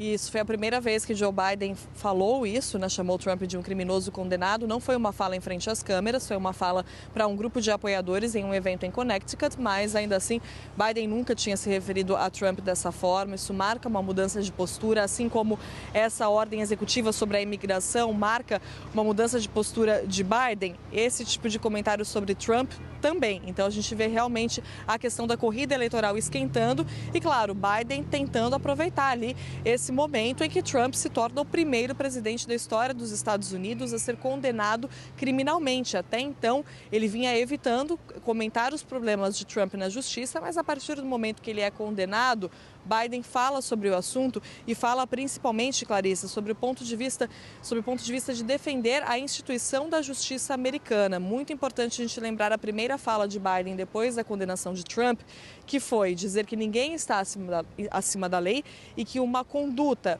de criticar o sistema jurídico americano, o sistema de justiça, tentar invalidar o sistema de justiça americano só porque não se concorda com um veredito, é uma conduta irresponsável e perigosa. Ou seja, Biden toma muito cuidado, né? Agora, claro, que ele foi mais para esse lado de ofender, né? De falar que Trump é um criminoso condenado, então foi uma fala ali um pouco mais dura, um pouco mais ácida, mas ele também toma muito cuidado para manter o discurso ali dentro do que seria reconhecer e defender as instituições americanas, o poder das instituições americanas, um discurso muito alinhado com o que ele quer passar, a imagem que ele quer passar para essa eleição, que é a imagem da única alternativa possível para que a democracia continue nos Estados Unidos. É essa a imagem que Biden quer passar, aliás, né, em meio a tudo isso, e claro que ele vai usar o fato do opositor ser um condenado criminalmente. Então, Biden fala sobre isso, é claro, e agora hoje decreta essa ordem de imigração que o aproxima da política de Donald Trump, mas culpa o próprio Trump e os republicanos por isso. Diz que ele mesmo não tinha outra alternativa nesse momento. Então, realmente, as coisas esquentando por aqui, conforme a gente vai chegando perto da eleição no dia 5 de novembro, Clarissa. Muito obrigada por detalhar todo esse climão aqui para a gente, Mariana Janjacomo. Vamos trazer para cá a Fernanda Manhota, nossa analista de internacional, que vai me ajudar aqui a destrinchar, então, esse cenário todo, né, Fernanda? A Mariana Janjacomo estava trazendo para a gente dois pontos aí muito importantes que mostram uma mudança na postura de Joe Biden, né? No posicionamento político, de fato, de Joe Biden. Tá batendo um medinho? O que a gente pode esperar? Boa tarde para você. Oi, Clarissa, tá batendo um medão, viu? Isso porque quando a gente olha para as pesquisas de opinião pública e para os mapeamentos daquilo que o eleitor americano, o votante, considera mais sensível para a tomada de decisão nessas eleições, a gente tem oscilando ali no top 3 basicamente as seguintes variáveis, né? Às vezes muda de ordem, mas são sempre as mesmas 3. A gente tem imigração, a gente tem economia e a gente tem segurança/violência. Então, o eleitor americano está muito sensível, está muito preocupado com essas 3 dimensões, que não à toa são articuladas de maneira conjunta, às vezes até inapropriadamente, mas enfim, pelo candidato Donald Trump. O Trump tem a todo momento feito referências, né, aos imigrantes como sendo aqueles que roubam empregos dos americanos, que prejudicam as condições de vida, que ameaçam a segurança, né? Então, ele tem dito reiteradamente sobre pessoas que teriam saído de prisões, né? Ele fala isso a todo momento, enfim, e isso sensibiliza as pessoas. Ao mesmo tempo em que o Trump reforça a narrativa de que ele vai ser o responsável por restaurar a lei e a ordem, que é uma expressão que os republicanos gostam muito, né, sobretudo os conservadores, ele empurra o Joe Biden para um lugar de vulnerabilidade, como se o Joe Biden estivesse fracassando nesse quesito, né? E a campanha do Joe Biden precisa reagir a isso e mostrar serviço no que tange a crise da fronteira sul. Então, é um medão, de fato, que o Joe Biden está endereçando com vistas à opinião pública. Agora, Clarice, o mais interessante é que quando a gente se debruça sobre os números da gestão Biden, é curioso ver que a gestão Biden não foi tão fraca assim quanto as pessoas tendem a imaginar em matéria de imigração. A depender do dado que a gente evoque, ela foi inclusive mais dura do que a gestão Trump. Separei aqui só para o nosso espectador ter uma ideia, né? O Biden foi, nos seus 3 primeiros anos de governo, mais ativo do que o Trump em matéria de imigração, quando a gente fala, por exemplo, em relação a ações executivas, ou seja, decisões que só dependeram da Casa Branca. Enquanto o Trump, durante os 4 anos de governo, teve 472 ações executivas ligadas ao tema imigratório, restrições e etc., o governo Biden, em 3 anos, nem em 4, só em 3 anos, já teve 535, né? Quer dizer, sem contar essa de agora mais recente. Então, são mais de 100, né, que fazem aí diferença entre os dois. É claro que o Biden tem diferenças em relação ao Trump qualitativamente, enquanto trata essas questões, né? Diminuíram as prisões, deportações de imigrantes, aquela crise envolvendo separação de crianças, famílias na fronteira, que foi um escândalo durante o governo Trump, foi mitigado durante o governo Biden, a própria questão do muro, né, que, enfim, é uma bandeira do Trump, não é da mesma forma tratada pelo Trump, mas eles têm em comum muitas coisas, como, por exemplo, o controle sobre o asilo, né, que une ambos dentro dessa mesma agenda. E esse episódio de hoje, né, essa legislação que a gente está comentando aqui, mais um exemplo justamente nessa direção, de um endurecimento. Então, para quem pensa que eles são muito diferentes nesse quesito, há, claro, diferenças importantes. Fernanda, eu vou precisar interromper aqui a sua fala, porque a gente vai ter que mudar. Muito obrigada aqui pela análise, mas eu vou aqui, presidente da Câmara, Arthur Lira, fala neste momento, direto de Brasília. Lembrando, tem polêmica correndo lá no Congresso Nacional. Vamos ouvir. Se organizando para, através de um destaque ou um requerimento de preferência, restabelecer o texto do acordo. E nós esperamos aqui pacientemente que o Senado se debruce sobre a matéria. Se aprovar o texto da Câmara, ela vai à sanção. Se o Senado modificar, ela volta para que a Câmara reavalie. Agora, um fato importante é que as coisas, mais uma vez, têm que ter uma orientação única com relação aos acordos que são firmados entre as matérias que tramitam no Congresso Nacional. Eu penso que o governo irá corrigir e votar um texto que foi acordado. Surpreendeu o senhor, presidente, porque surpreendeu a muitas pessoas com quem a gente conversou, muitos parlamentares, que achavam que já estava muito azeitado esse acordo firmado aqui na Câmara dos Deputados com o governo. Não, cada senador, isso aí não compete a deputados comentarem sobre andamento de propostas no Senado, nem muito menos a senadores com relação aos projetos que tramitam na Câmara dos Deputados. Hoje se criou um chavão muito próprio de qualquer um falar que O rito foi apressado, foi atrasado. Quantas semanas nós esperamos com o texto na pauta, em busca de um acordo, para que, com muita responsabilidade, a Câmara votasse uma regulamentação de pelo menos uma igualdade. Não há nenhum tipo de protecionismo aos produtos brasileiros. Eles estão aquém da taxação dos produtos internacionais, ou seja, os brasileiros pagam muito mais impostos do que os produtos importados. Então, uma regulamentação nisso foi o que a Câmara procurou fazer muito claramente, de maneira transparente, para a manutenção da indústria de varejo e dos empregos dos brasileiros que trabalham e são relacionados com esses setores. Agora, com relação ao desfecho, nós vamos esperar que amanhã o Senado termine a votação e nós saibamos se ele volta para a Câmara ou se ele vai à sanção. Presidente, o senhor falou aí que, mais uma vez, que as coisas devem ter orientação única sobre os acordos firmados.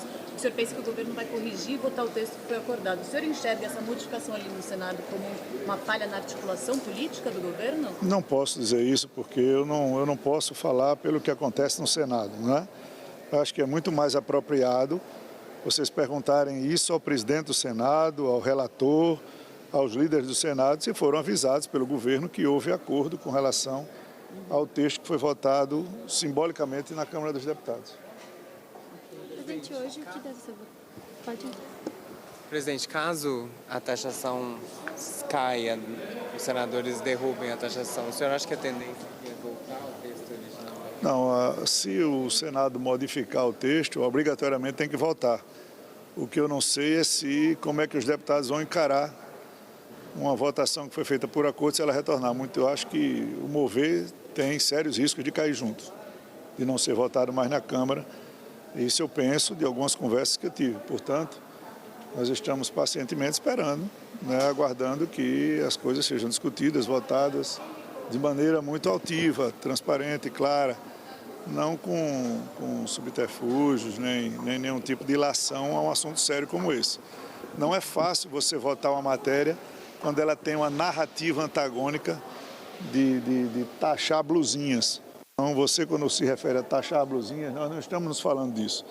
Nós estamos falando de emprego, de regulamentação de setor, de justiça de competição, de manutenção da indústria nacional, que já está quase que de nariz de fora, né, com um aperto. Então, se for encarado de outra maneira, nós vamos entender perfeitamente. Presidente, além do Pacheco, o senhor também procurou o ministro Haddad para falar sobre essa questão da mudança feita pelo Cunha? Não, é porque me foi informado por algumas pessoas da imprensa que o relator tinha dado uma declaração de que modificou o texto com apoio do ministro Haddad, do ministro Alckmin e do ministro Silveira. E eu não combinei nada com o ministro Silveira, mas com o ministro Alckmin eu tentei um contato para ratificar a informação, eu não consegui. E o ministro Haddad me informou que não fez esse acordo, que não estava, que o relator ligou para ele, que ele explicou que, inclusive, a proposta da taxação dos 20% veio da própria empresa, acho que de uma das duas, Shine. Ela foi quem propôs ao ministro Haddad a taxação. E o ministro Haddad me disse que disse isso ao relator. Não fez nenhum tipo de acordo. Portanto, eu só fui sondar se, na realidade, o ministro do governo tinha participado dessa narrativa do relator com relação ao seu relatório no Senado. Mas então, para honrar o acordo com os deputados, presidente, é importante que o governo trabalhe lá. Eu penso que, como eu disse, eu notei toda a boa vontade do presidente do Senado, que me informou que entre os líderes estavam quase todos acordados de se tentar rearrumar o texto, né? A impressão que nós temos é que o texto ficou bastante mexido, bastante confuso em diversos outros assuntos, tanto do mover quanto da importação dos produtos. E acho que o tempo de hoje para amanhã pode ser até que o relator reflita e veja que, na realidade, as situações, quando elas são postas claramente, a gente tem que enfrentar com coragem e saber respeitar os acordos que são feitos. Se não foi levado ao Senado que houve um acordo, aí houve uma falha de alguém, mas eu não posso responder porque eu não participei das conversas. Presidente, o cheque das praias, que está repercutindo muito, passou com tranquilidade aqui na Câmara em 2022, agora está no... Passou porque a narrativa que estão dando também não é verdadeira. Nós aqui não estamos a discutir privatização de praias.